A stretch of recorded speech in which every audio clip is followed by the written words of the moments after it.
జగన్మోహన్ రెడ్డి గారి కాన్వాయ్ వల్లే ప్రమాదం జరిగిందని అంత స్పష్టంగా తెలుస్తున్నా కూడా, చనిపోయింది ఒక దళితుడు అని తెలిసినా కూడా కనీసం ఒక పరామర్శ లేకపోతే విచారం వ్యక్తం చేయడం ఏమీ లేకుండా ఆ నెపాన్ని తీసుకొచ్చి ఇప్పుడున్న ప్రభుత్వం నాకు సరైన వెహికల్ ఇవ్వలేదు, అందుకని నా సొంత వెహికల్ పెట్టుకోవాల్సి వస్తుంది, ఇలా జరిగిన కారణం కేవలం ప్రభుత్వం వల్లే జరిగింది అన్నట్టుగా జగన్మోహన్ రెడ్డి గారు మాట్లాడే విధానాన్ని ఎలా చూడాలంటారు? ఏం చేయాలి సార్? అంటే దళితుల పట్ల ఎందుకు ఇంత నిర్దయగా ఉంటున్నారంటారు జగన్మోహన్ రెడ్డి గారు? ఒకటండి, అతను మొన్న జరిగింది ప్రపంచం మొత్తం చూసింది. అయినా కానీ టైర్ కింద తల రాసుకొని పోతున్నా కానీ ఆపుకోకుండా కనీసం దిగి మానవతా దృక్పథంతో, జగన్ అనేవాడు మానవతా దృక్పథం దిగిసి కనీసం వేరే వెహికల్ ఎక్కించినా కానీ చాలామంది హెప్సేట్ చేసేవాళ్ళు. అయినా కానీ అతను చేయకోకుండా అలాగే ఉండేసి కనీసం ఏమండే జడ్ కేటగిరీలో ఉండవు, కనీసం 50 మంది పోలీసులు ఉంటారు, ఇక్కడ పోలీసులు ఉన్నారు, రోపు తాడు పెట్టుకుంటాం తెలవదండి. అది తెలియకోకుండా అతను ఇష్టం వచ్చినట్టు మాట్లాడుతుంది. ఏంటంటే అందులో వాడు వేసేవాడు ఉన్నాడు, ఆంబోతు రాంబాబు, వాడు ఇష్టం వచ్చినట్టు మాట్లాడుతున్నాడు. మా కార్యకర్త అండి, ఏ కార్యకర్త అంటే ప్రాణం ఒకటి కాదండి, దళితుల ప్రాణం. ఎంతమంది దళితుల ప్రాణాలు తీసావు నువ్వు అధికారంలో ఉన్నప్పుడు? సుధాకర్ దగ్గర నుంచి మొదలుపెట్టి కిరణ్ కుమార్ దగ్గర నుంచి, ప్రతాప్ ఓం ప్రకాష్ దగ్గర నుంచి, లేకపోతే నాగమ్మ దగ్గర నుంచి అనేక మంది ప్రాణాలు తీసిన వ్యక్తి నువ్వు. దళితుల మీద కపట ప్రేమ నటిస్తున్నావు, దళితుల మీద కపట ప్రేమ నటించే నా వెనకాల ఎస్సీలు ఉన్నారు, బీసీలు ఉన్నారు, నా మైనార్టీలు ఉన్నారు అంటున్నావు. కానీ నువ్వు వాళ్ళని సర్వనాశనం చేసావు. అందుకని నీకు బుద్ధి చెప్తానికే ఎస్సీ ఎస్టీ బీసీ మైనార్టీలు అంతా ఏకమయ్యి 151 సీట్లు ఉండవని నిన్ను 11 సీట్లకి ఇచ్చేశారు. ఏదేమైనప్పటికీ అతను మాత్రం ఎట్టుబడిలో A1 అరెస్ట్ చేశారు కాబట్టి డ్రైవర్ని A2గా ఉన్న జగన్మోహన్ రెడ్డిని కూడా అరెస్ట్ చేయాలి. అరెస్ట్ అయిపోతే మాత్రం దాని గురించి మేము పార్టీలో ఉన్న వాళ్ళమైనా బయట వాళ్ళమైనా ఎవరైనా కానీ దళిత సంఘాలుగా మాత్రం అతని మీద మాత్రం ఎట్టుబడిలో యాక్షన్ తీసుకోవాలని మేము ఇవాళ రేపు వెళ్ళేసి సిపి గారిని కలిసేసి అతని మీద కేసు పెడతాను కూడా మేము వెళ్తున్నామని ఈ సందర్భంగా తెలియదు. అంటే ఒక పక్క లా అండ్ ఆర్డర్ ఏదో ఒక విధంగా క్రియేట్ చేయాలి, లా అండ్ ఆర్డర్ లేకుండా అశాంతి ఉంది, లేదా వచ్చే వ్యాపారాలు పెట్టడానికి వచ్చేవాళ్ళు కానీ పరిశ్రమ స్థాపించడానికి వచ్చే వాళ్ళకి కానీ ఆంధ్రప్రదేశ్ అంటే సేఫెస్ట్ ప్లేస్ కాదు అనే ఒక ఇండికేషన్ ఇచ్చే విధంగా ఈయన పరామర్శ యాత్రలు సాగుతున్నాయి. అక్కడ జరుగుతున్న అల్లర్లు కూడా చూస్తూనే ఉన్నారు. కొంతమంది రప్పా నరుగుతామని బోర్డులు పెడతాం కానివ్వండి, ఆ ఫ్లెక్సీలు పట్టుకోవడం కానివ్వండి, దీన్ని అంతా ఎంకరేజ్ చేయాల్సిన బాధ్యత ఎందుకు సార్ ఆయనకి అంత ఇదేంటి? ఇవాళ ఆంధ్రప్రదేశ్ అభివృద్ధి పథంలో సంవత్సరం నుంచి జాగ్రత్తగా చేసుకుంటూ వెళ్తుంది. అలాంటి దాన్ని ఎవరో చనిపోతే వస్తాం పరామర్శిస్తాం, ఓకే కాదంటలేదు. కానీ ఆ బోర్డు పెట్టుకొని మేకలు నరికినట్టు రఫా అంటే అది సినిమాల్లో డైలాగులు పనిచేస్తాం కానీ నిజ జీవితంలో ఏంటండి అది కరెక్ట్ కాదు. ఏది ఏమైనప్పటికీ అనేక మంది పారిశ్రామికవేత్తలే కానీ లేకపోతే అనేక చోట్ల జరిగిన ఫారినర్స్ కానీ ఎవరైనా కానీ ఇక్కడ వ్యాపారాలు పెట్టుకుంటానికి కానీ ఇండస్ట్రీస్ పెట్టడానికి వస్తున్నా కానీ వాళ్ళు రాకోకుండా ఆంధ్రప్రదేశ్ని క్రిటిలైజ్ చేసేసి దాన్ని ఒక రకమైన ఏదో రకంగా దాన్ని నాశనం చేయాలనే ఆలోచనతో ఉన్నాడు కానీ చేయాలనే ఆలోచనతో మాత్రం కాదు. ఎంతమంది అని కొన్ని వేల మంది చనిపోయారండి పిచ్చి మందు తాగి. కానీ జగన్మోహన్ రెడ్డి మందు వల్ల కొన్ని వేల మంది చచ్చిపోయారు. అట్లాగే కొన్ని వందల మంది మాత్రం అనేక మంది వికలాంగులు అయ్యేసి వాళ్ళకి జీవోత్సవాల్లాగా తిరుగుతున్నారు. అలాంటిది ఇతను ఏదో రాష్ట్రాన్ని బాగు చెబుతున్నాను 29లో వస్తాను, ఎక్కడికంటే వచ్చేది ఎస్సీ ఎస్టీ బీసీ మైనార్టీలు మాత్రం అతను మాత్రం వస్తానికి మాత్రం ఇటు పరిస్థితులు ఒప్పుకోరు.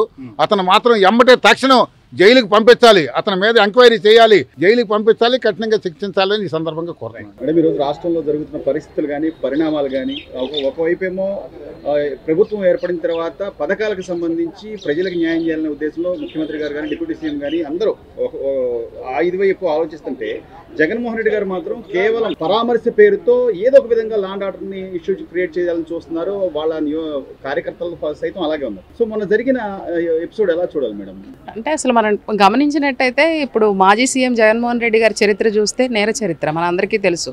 అతను ఆల్రెడీ 16 నెలలు జైల్లో ఉన్నాడు, పలు కేసుల్లో ఉన్నాడు. అతని జీవిత చరిత్రే నేరంతో కూడుకున్నది. కాబట్టి అతను ఏమనుకున్నాడంటే పరిపాలనలో ఉన్నప్పుడు అలానే విధ్వంసం చేశాడు, ఇప్పుడు పరిపాలన లేనప్పుడు కూడా విధ్వంసంతోనే జనాల్లోకి వెళ్ళాలనే ఆలోచనలో అతని యొక్క తీరు గమనిస్తూ ఉంది. ముఖ్యంగా ఈ కూటమి ప్రభుత్వం ఏర్పడి 1 year అయింది. ఎంతో ప్రజా ఉపయోగకరమైన కార్యక్రమాలు చేపడుతూ చంద్రబాబు నాయుడు గారు కానీ డిప్యూటీ సీఎం పవన్ కళ్యాణ్ గారు కానీ కూటమి ఆధ్వర్యంలో మంచి కార్యక్రమాలు చేయాలి, ఏదైతే ప్రజలకు ఇచ్చినటువంటి హామీలు సూపర్ 6 అమలు చేయాలి, ఏదైతే అప్పుల పాలైనటువంటి రాష్ట్రాన్ని అభివృద్ధి పదంలో తీసుకెళ్తూ అట్ ద సేమ్ టైం ప్రజలకు సంక్షేమాన్ని ఇవ్వాలని ఒక పక్క ముందుకెళ్తా ఉంటే ఈ జగన్మోహన్ రెడ్డి ఎలా చేస్తున్నాడంటే ఇప్పుడు ఏదైతే ప్రజల్లోకి వెళ్తూ విధ్వంసాన్ని సృష్టించాలి, అల్లర్ని సృష్టించాలి, పరామర్శల పేరుతో ఎంతోమంది శవాల మీద నడుచుకుంటూ వెళ్ళాలనే ఒక ధోరణిలో ఆయన యొక్క పనితీరు కానీ లేకపోతే ఆయన చేసే విధానం చూస్తే మనకు క్లియర్గా అర్థమవుతా ఉంది. ఏదైతే ఇప్పుడు మీ కార్యకర్తలను పరామర్శించడానికి సంవత్సరం క్రితం జరిగిన ఇష్యూస్ని ఈరోజు వెళ్ళి నువ్వు పరామర్శ పేరుతో అక్కడికి వెళ్ళి ఒక మనిషి ప్రాణం అంటే ఒక ముఖ్యమంత్రి అవ్వక్కర్లా, మాజీ ముఖ్యమంత్రి అవ్వక్కర్లా, హ్యూమన్ బీయింగ్ ఒక మానవత్వంతో కూడా తన కారు కింద క్లియర్గా అక్కడ కారు కింద పడి చనిపోతే కనీస బాధ్యత లేకుండా, కనీసం ఆగి పక్కకెళ్ళి చూసే పరిస్థితి కూడా లేకుండా చాలా ఈజీగా ప్రాణం ఖరీదు, చాలా ఈజీగా ముళ్ళ పొదల్లో పడేసేసి అతను తొక్కుకుంటా వెళ్ళాడంటే అతని చరిత్ర ఎలాంటిది? రోడ్డు మీద ఏదైనా ఇష్యూ జరిగితే కామన్ గా మనమే ఆగి చూసి వాళ్ళకి ఏమైనా హెల్ప్ కావాలని చేసేటువంటి పరిస్థితి మనం ఉంటాం ఎవరైనా. బాధ్యతాయుతమైనటువంటి పదవిలో గతంలో సీఎంగా చేసి ఇప్పుడు ప్రతిపక్ష నేతగా ఉండి కూడా ఈ రోజు నువ్వు చేసేటువంటి పరిస్థితి చూస్తే ప్రజలు అసహించుకునేటువంటి పరిస్థితి. గతంలో జరగలేదా? చంద్రబాబు గారు ర్యాలీ జరిగితే అప్పుడు ఎవరో చనిపోలేదా అని అడగడం, మాజీ సీఎం గా అడగడం పక్కన పెడితే, రాంబాబు గారు, అంబటి రాంబాబు గారు అయితే మా కార్యకర్తే కదా, మేము 5 లక్షలు ఇస్తాము, లేకపోతే మావాడు చనిపోయింది మేము అట్లా. అదేనండి, ప్రజాస్వామ్యంలో విధ్వంసం సృష్టించి అల్లర్లు సృష్టించి వాళ్ళ కార్యకర్తలను కూడా చంపేసి, దయచేసి వైసీపీ కార్యకర్తలు కూడా ఆలోచించుకోండి. మీ నాయకుడు మీ పేరు మీద బయటకు వచ్చి మిమ్మల్నే చంపేసి సానుభూతి క్రియేట్ చేసుకొని ప్రజల్లోకి వెళ్ళాలని ఒక దురాలోచనతో ఉన్నారు. ఎవరైనా ఒక నాయకుడు అన్నాడు, ఎనీ పొలిటికల్ పార్టీ అక్కడ ఉన్నటువంటి కార్యకర్తల సంక్షేమం చూస్తారు, కార్యకర్తల బాగోగులు చూస్తారు. కానీ జగన్మోహన్ రెడ్డి కార్యకర్తలను చంపేసి ఆ ముసుగులో పరామర్శల పేరుతో బయటికి వెళ్ళి తనేదో సింపతి గెయిన్ చేసుకోవాలని చూస్తున్నారు తప్ప బలిపశువులుగా కార్యకర్తలను చేయాలనే పరిస్థితిలో ఈరోజు జగన్మోహన్ రెడ్డి చూస్తా ఉన్నాడు. కాబట్టి దయచేసి నేను ఒకటే చెప్తున్నా, వైసీపీ కార్యకర్తలు కూడా మీ ప్రాణాలను బలి తీసుకోవద్దు. ఇటువంటి అవినీతి నేర చరిత్ర ఉన్న వ్యక్తితో మీరు ప్రయాణం చేస్తే ఖచ్చితంగా మీ జీవితాలు కూడా బుగ్గిపాలై, ఇలా ఒక కార్యకర్తను మీ కళ్ళ ముందే తన కారులోనే తొక్కుకుంటా వెళ్తే కనీసం మామూలు వ్యక్తి అని ఒక్క నిమిషం ఆగన్నా ఏం జరిగిందనేది చూడాల్సింది, దాని మీద విచారణ కూడా లేకుండా ఏముంది బాధ్యత లేకుండా ప్రెస్ మీట్లు పెట్టి ఏంటి చాలా బాధ్యతారహితంగా రఫా అని మాట్లాడటం, సినిమా డైలాగులు చెప్పటం, ప్రజల్ని భయోందోళనలో గురి చేయడానికి తప్ప ఏం చేస్తా ఉన్నారు మీరు?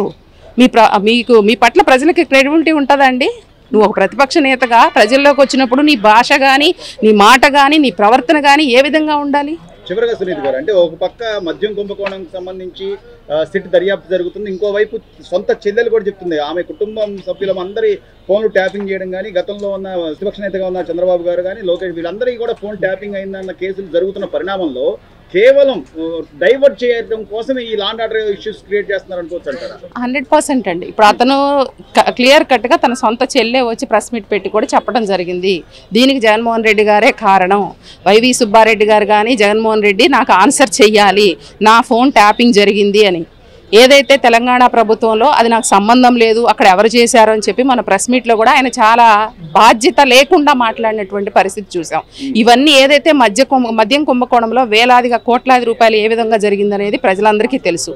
ఇవన్నీ కూడా డైవర్ట్ చేసుకోవడం కోసం ఏదో ప్రజల్లోకి పరామర్శల పేరుతో వెళ్ళి కొంతమంది ప్రాణాలు బలి తీసుకొని ఏదో వాళ్ళకి 1-2 లక్షలు ఇచ్చారని చెప్పి లాండ్ ఆర్డర్ను బ్రేక్ చేసి ఆ రోజు అంబటి రాంబాబు చేసిన పరిస్థితి ఏంటంటే పోలీసుల పట్ల ఎలా దురుసుగా వ్యవహరించారు.